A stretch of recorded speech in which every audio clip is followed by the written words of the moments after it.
आप देख रहे हैं इंडिया न्यूज। लगातार हमारी कोशिश आप तक हर वो तस्वीर पहुंचाने की जो देश में भयावह हालात हो रखे हैं, और पहुंचाना मकसद सिर्फ आपको पैनिक करना नहीं है, बस इतना है कि आप लोग हकीकत को समझिए, आप लोग इस बीमारी की गंभीरता को समझिए, क्योंकि चारों तरफ कोरोना का प्रहार है, चारों तरफ कोरोना ने पैर पसार रखे हैं। देश में ऑक्सीवार इस वक्त देखने को मिल रहा है, क्योंकि ऑक्सीजन की किल्लत है, और ये किल्लत इतनी भारी है कि लोगों की जान जा रही है सिर्फ और सिर्फ ऑक्सीजन की कमी की वजह से। दिल्ली जो है दहल चुकी है, क्योंकि दिल्ली में भी ऑक्सीजन की भारी कमी है।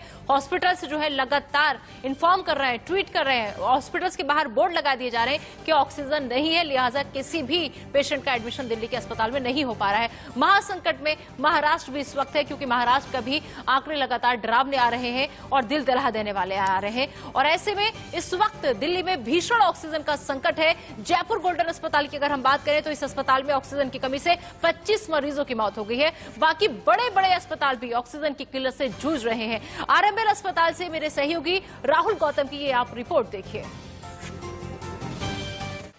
दिल्ली के अंदर मेडिकल ऑक्सीजन की भारी किल्लत हो गई है, और अगर मैं ये कहूं कि दिल्ली की सांसें उखड़ रही हैं तो ये बिल्कुल भी गलत नहीं होगा। दिल्ली के तमाम बड़े बड़े अस्पताल जैसे Batra hospital, sir Gangaram hospital, Moolchand hospital, Jaipur golden hospital, ये सभी अस्पताल इस वक्त ऑक्सीजन की भारी कमी से जूझ रहे हैं। मैं अभी मौजूद हूं आरएमएल हॉस्पिटल के बाहर, जो कि दिल्ली का नहीं बल्कि देश का एक बहुत जाना माना और बड़ा अस्पताल है। और यहाँ पर क्या स्थिति है, यहाँ पर आप एक बोर्ड देख सकते हैं जिस पर साफ तौर पर लिखा हुआ है कि कोविड-19 बेड का ना तो कोई ऑक्सीजन बेड अवेलेबल है और ना ही कोई आईसीयू बेड है। यानी ना तो आपको यहाँ पर ऑक्सीजन मिलने वाली है, ना ही यहाँ पर वेंटिलेटर मिलेगा। अंदर के जो हालात है मैं आपको बता दूं कि अंदर जो मरीज हैं वो भटक रहे हैं, कोशिश कर रहे हैं कि किसी तरीके से उनको दाखिला मिल जाए, लेकिन क्योंकि जगह ही नहीं है इसलिए उनको वापस भेजा जा रहा है। और ये जो कहानी है ये सिर्फ इसी अस्पताल की नहीं है। दिल्ली के आप किसी भी अस्पताल में जाइए, चाहे वो सरकारी हो चाहे वो प्राइवेट हो, वहां पर इस वक्त एक बेड मिल पाना, एक ऑक्सीजन बेड मिल पाना किसी जंग से कम नहीं है। तो जयपुर गोल्डन हॉस्पिटल है दिल्ली का, जो रोहिणी के अंदर है, सेक्टर 1 के अंदर, वहां पर कल रात को 20 लोगों ने दम तोड़ दिया, क्योंकि वहां पर ऑक्सीजन की सप्लाई है वो समय से नहीं हो पाई। और इस वक्त जब हम बात कर रहे हैं, अभी भी सैकड़ों मरीज जो हैं वो इस वक्त अपनी जिंदगी से जूझ रहे हैं, क्योंकि ऑक्सीजन की जो सप्लाई है वो कई अस्पतालों के अंदर आधे घंटे से लेकर 4 घंटे तक ही बची है। दिल्ली के जो मुख्यमंत्री अरविंद केजरीवाल वो साफ तौर पर केंद्र सरकार के ऊपर जिम्मेदारी डाल रहे हैं और कह रहे हैं कि दिल्ली का कोटा नहीं बढ़ाया गया टाइमली, जिसकी वजह से ये स्थिति में पहुंचे हैं। केंद्र सरकार दिल्ली सरकार को ब्लेम कर रही है। कुल मिलाकर ये कहे कि दिल्ली जो है वो इस वक्त भगवान भरोसे चल रही है, ना कि सरकार भरोसे। मैं राहुल गौतम, दिल्ली से विजय विनाश शुक्ला के साथ इंडिया न्यूज के लिए।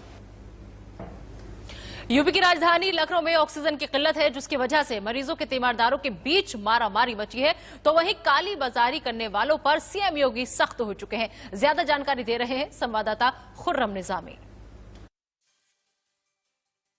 खबर यह है कि एक बार फिर यहाँ पर ऑक्सीजन का रिफिलिंग स्टेशन शुरू हो चुका है। आप देख सकते हैं हमारे पीछे यहाँ पर रिफिलिंग स्टेशन शुरू हो चुका है, और जिस तरीके से त्राही त्राही मची हुई थी, थोड़ी उससे उम्मीद जरूर जगी है। लेकिन जो यहाँ के लोग बता रहे हैं वो ये है कि जो पहले प्राथमिकता है वो अस्पतालों की प्राथमिकता है, उसके बाद जो इंडिविजुअल्स हैं उनको ऑक्सीजन दी जाएगी। तो ये बताया जा रहा है अभी तक की। लेकिन जो अच्छी खबर ये है कि कम से कम अस्पतालों में गैस पहुंचनी शुरू हो चुकी है, और जैसे ये हालात बेहतर होंगे तो जाहिर सी बात है ऑक्सीजन की जो किल्लत थी, जो कमी थी, वो और भी दूर करने की कोशिश किया जाएगा। और एक अच्छी खबर दूसरी ये है कि ऑक्सीजन सिलेंडर जो था, जो ऑक्सीजन एक्सप्रेस थी, वो लखनऊ आज सुबह पहुँच चुकी है, तो उससे भी हालात बहुत ज़्यादा नॉर्मल होंगे।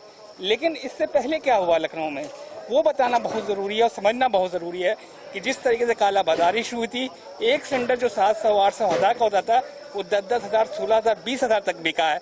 यानी कि जान की कीमत ज़्यादा थी और काला बाजारी करने वालों की हिम्मत उससे बहुत ज़्यादा थी। उनको इस बात की फिक्र नहीं थी कि किस तरीके से आदमी की जान बचेगी, उनको इस बात की फिक्र थी कि इस आपदा वो किस तरीके से अपना जेब भरेंगे, अपनी पैसा, अपनी चांदी काटेंगे। तो ये तमाम चीज़ें हैं।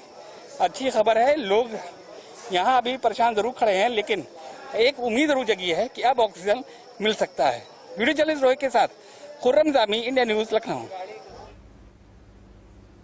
इधर महाराष्ट्र में भी कोरोना के आंकड़े लगातार डरा रहे हैं। मुंबई में फिलहाल क्या हालात हैं, मेरी सहयोगी प्रीति सोमपुरा ने जायजा लिया।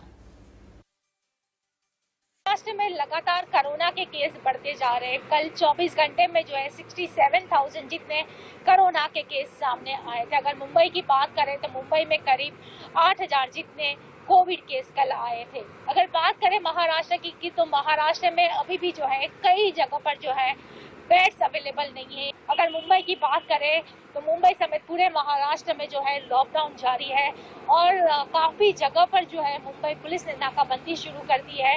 बेवजह जो लोग अपने घर से बाहर निकल रहे हैं उनके खिलाफ कार्रवाई की जा रही है, इनके खिलाफ जो है एफआईआर रजिस्टर की जा रही है, उनका आधार कार्ड भी जो है जब्त कर लिया जा रहा है। अभी भी ऐसे कई लोग हैं जिनके पास कोई कारण नहीं है, उसके बावजूद भी जो है वो अपने घर से बाहर निकल रहे हैं और जो कोविड के नियमों का उल्लंघन कर रहे हैं। कैमरामैन रमेश के साथ प्रीति सोमपुरा, इंडिया न्यूज मुंबई। इधर ऑक्सीजन से संकट से निपटने के लिए जर्मनी से 23 मोबाइल ऑक्सीजन प्लांट मंगवाए जा रहे हैं, जिन्हें अस्पतालों में लगवाया जाएगा और तुरंत ऑक्सीजन की सप्लाई हो सकेगी। दरअसल विदेश से ऐसे ऑक्सीजन उपकरण और ऑक्सीजन कंटेनर खरीद के इन्हें एयरलिफ्ट कर भारत लाया जाएगा। कुछ ग्राफिक्स के जरिए आप समझिए कि जर्मनी से 23 मोबाइल ऑक्सीजन प्लांट जो है वो मंगवाए जा रहे हैं। अब भारत का मिशन ऑक्सीजन है ये। अस्पतालों में जर्मनी से आए ऑक्सीजन के प्लांट जो है उनको लगाया जाएगा, इसकी तैयारी की जा रही है। प्लांट लगने से तुरंत ऑक्सीजन की सप्लाई जो है वो हो सकेगी और हम जो किल्लत से जूझ रहे हैं उससे निजात पा पाएंगे। विदेश से ऑक्सीजन उपकरण और कंटेनर आएंगे, एयरलिफ्ट कर इन्हें भारत लाया जाएगा। तो भारत का मिशन ऑक्सीजन दिल्ली और दूसरे राज्यों में ऑक्सीजन की से सप्लाई होगी। इधर पश्चिम बंगाल में कोरोना संक्रमण फैलाने वाले ट्रिपल म्यूटेंट वायरस पाया गया है। इसे कोरोना वायरस का बंगाल स्ट्रेन कहा जा रहा है। ये वायरस के तमाम पुराने स्ट्रेन से ज्यादा तेजी के साथ फैलता है और संक्रमित व्यक्ति को ज्यादा तेजी से बीमार करता है। तो बंगाल स्ट्रेन ज्यादा तेजी से फैलता है, नया म्यूटेशन तुरंत बीमार कर देता है। इस वायरस के कुछ सैंपल दिल्ली और महाराष्ट्र में भी मिले हैं। तो पुराने स्ट्रेन से ज्यादा खतरनाक है ये नया स्ट्रेन। बंगाल स्ट्रेन के सैंपल दिल्ली और महाराष्ट्र में भी भेजे गए हैं, मिले हैं यहाँ पर। इसके अलावा हम आपको बताएं कि जायडस की विराफिन दवा को डीजीसीआई की मंजूरी मिल गई है और इस दवा से कोरोना से लड़ने में मदद मिलेगी, ये दावा किया जा रहा है।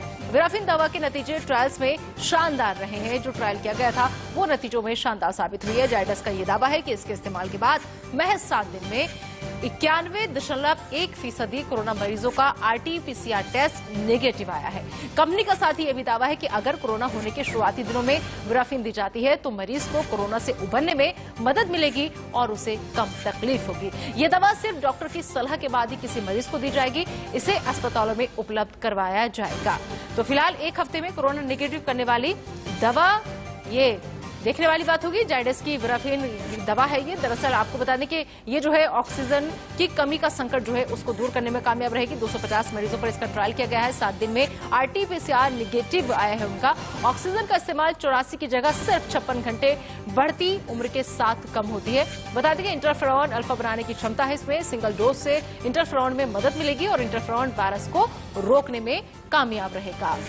अब इसके बाद सवाल यह है कि वैक्सीन की बात बहुत ज्यादा की जा रही है। अब ऐसे में ऑक्सीजन का जिक्र लगातार हम यहाँ पर कर रहे हैं, तो ऑक्सीजन बनती कैसे है ये समझना आपके लिए बेहद जरूरी है।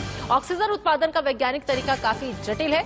सरल शब्दों में अगर हम इसे आपको समझाएं तो सरल शब्दों में आप समझेंगे तो दवाओं से हवा को लिक्विड ऑक्सीजन बनाया जाता है। लिक्विड ऑक्सीजन रंग में नीला और बेहद ठंडा होता है, जिसका तापमान 0 से 183 डिग्री सेल्सियस नीचे होता है।